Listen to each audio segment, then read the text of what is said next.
Hi friends, welcome to new video. i10 തീരെ പിക്കപ്പില്ല. i10 automatic ആണ്, 2012 വണ്ടിയാണ്. തീരെ പിക്കപ്പില്ല. കംപ്ലൈൻറ്റ് പറഞ്ഞ് ഷോപ്പിൽ വന്നാണ് കസ്റ്റമർ.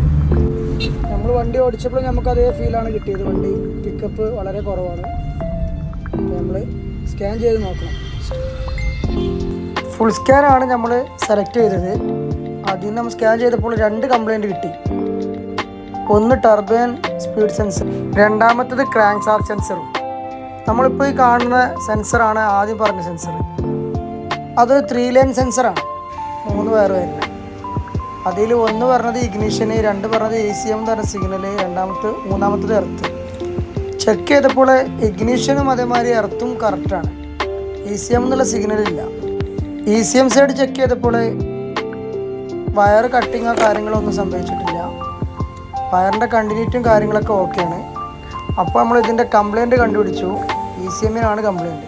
ഇത് ഒന്നില്ലെങ്കിൽ ECM റിപ്പയർ ചെയ്യുക, അല്ലെങ്കിൽ ECM റീപ്ലേസ് ചെയ്യുക. വേറെ രക്ഷയൊന്നുമില്ല. Thank you. ഇതുപോലത്തെ കംപ്ലൈൻറ്റ് ഉണ്ടെങ്കിൽ നമ്മൾ കോൺടാക്ട് ചെയ്തോളൂ.